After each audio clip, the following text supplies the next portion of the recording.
करो लगन माँ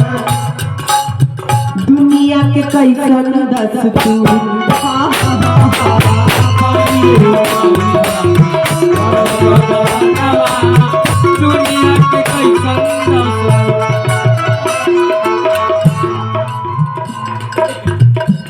ये तो बबुआ बोल दे नहीं तो दुख हो जाता। सही बात है। पाली रे ओ मिलिया करो लगन माँ दुनिया के कैसन दस्तूर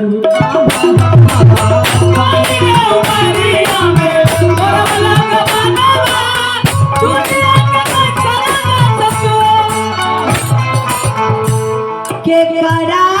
से कहीं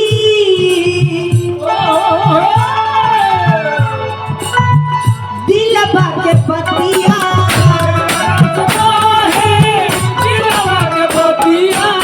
के करा से कहीं कहीं दिलवा के पतिया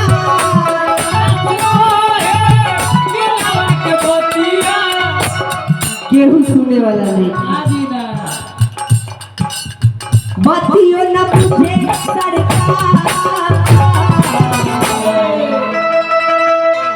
बतियो न पूछे सरकार अब सुनिहन कैसे जब तू उनका न मानबा तो तहार काहे मान सही बात बा कि रे सखी आई गईले डोली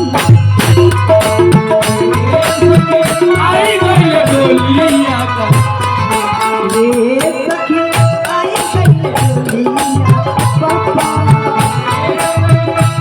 गईले डोली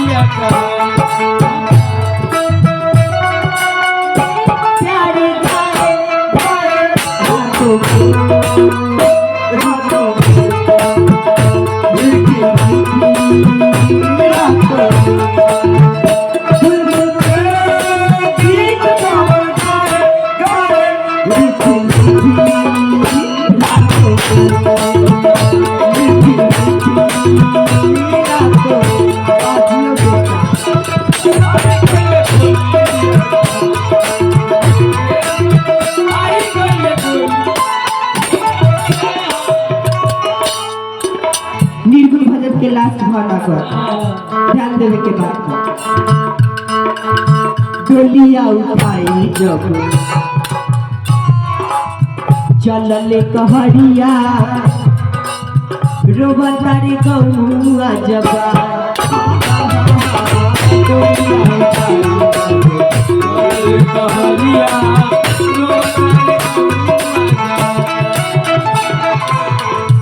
चाहे वो डोली कैसनो होके चाहे अंतिम डोली होके चाहे जिंदगी के शुरुआत के डोली होके लेकिन वो तनकी झाड़ के मस्ती रखा डोली चाहे जैसन होके अगर वो डोली जाए और दो चार आदमी के आंख से आंसू गिर गई तो बुझ जा एकदम जीवन सफल हो गए आंसू ना गिर तो जीवन के धिरकारे हो बबुआ सही बात है ये एकदम ओरिजिनल बात नहीं मानो तो नहीं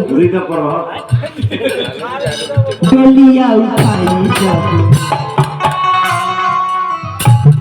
बने के फेरा में बहुत लोग खराब हो जाए महात्मा जी ये से देर बने के ना में ही झाल बजाए एक के माइक में तो होसे ठिकाने है डोलिया उठाई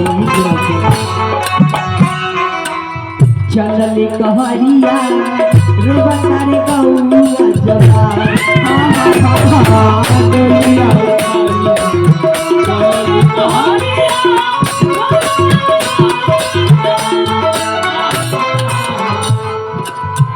कि छुट्टी जाई है हमारो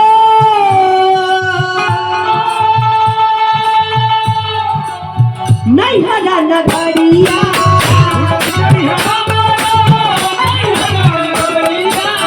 छुट्टी जाई है हमारो नहीं हला नगरिया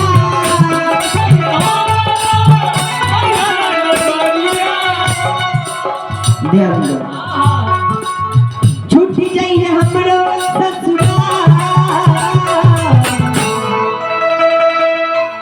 छुट्टी जाइए हमरो नैहर नगरिया आ छूट जाइए हमरो ससुरा। हम तो चाहे छी जे बिहान छूटे से आइए छूट जाए रे सखी आई गईले डोलिया